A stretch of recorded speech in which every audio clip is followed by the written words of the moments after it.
You know, I want it to be known, and I think it is known, that I'm very interested in moving away from privatization. And as you said, I think it was you said, it's not just the circulator. We've had our experience with the school contract, and I've been trying actually for some years now to even get them to consider a pilot program to bring it back in-house. So it is a rather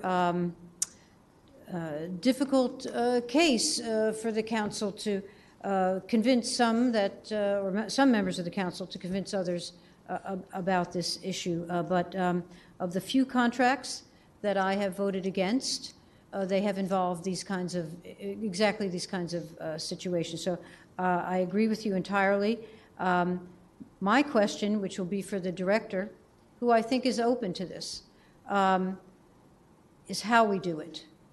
When we do it, when can we have the infrastructure available to get this done?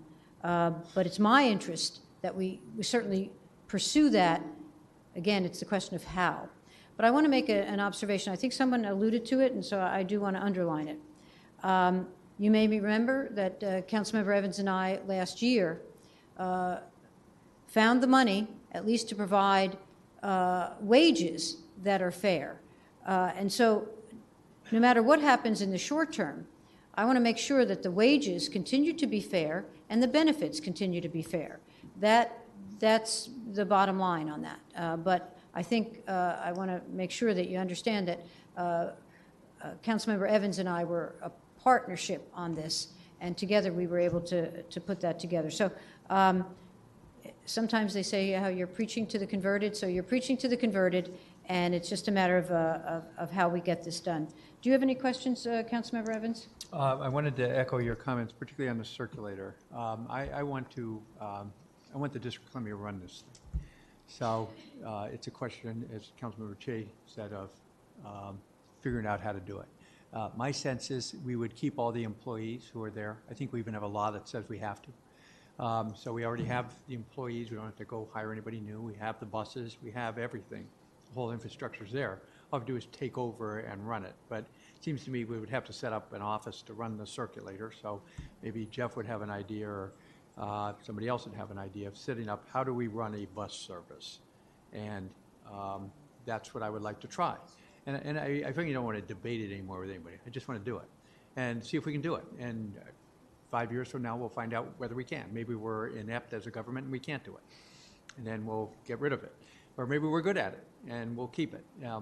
Metro always strikes me, and for the life of me, I can't even remember what we do today. But when I was on the board last time back in the 90s, we took care of our own escalators. That didn't work. We privatized the maintenance of the escalators. That was even worse. We took them back in-house again. We still couldn't get it right. And to this day, I get enormous complaints about the escalators. I don't know why we can't make the escalators work. But I think it's getting better. But privatization was no better than us. You know, we were going back and forth and we couldn't get it right. So, but my only point on that is we tried. And when I was there, I said, all right, give it to a private company. If we can't do it, see if they can do it. And we gave it to them, and 5 years later, we took it back because they couldn't do it. So on the circulator, let's try. Let's try and see if the district government can run this bus system. And if we're wrong, then we're wrong. But we couldn't do any worse than what the people who are doing it now are, right? They're doing a terrible job. So let's give it a try. And that's, Councilmember Cheh and I will work on that. It's probably going to cost some money. We have to put money in the budget to do it. But it's worth a shot, and we'll see what happens. And on the other issues you were talking about with the, yeah, I mean, Metro wants to give it a shot at trying to privatize this bus garage out in Virginia. Although, keep in mind, the union can bid on it. So if the union's bid comes in as the best option, that's who will get the bus garage. So, you know, there's that. You mentioned it. Why do that? Well, and do you get a better product if you get other people bidding on it? And there is a theory that you do and a theory that you don't, because they underbid the contract, and then they get it and then they screw it up. So, you know, again, we'll see what happens on it. If I had my druthers, I would keep it in-house, because I think Metro is getting much better than it was even 2 years ago. We are just getting better. We have a great general manager, a great staff, new leadership. 12 of the 16 board members are brand new in the last 2 years. We're just not, as the mayor always says, and I appreciate this, this is not your grandfather's Metro. This is a Metro that is much more focused on delivering a service, a reliable service. And so I believe we can do these things, and I believe we can do them better than the private contractors do. Look at the parking.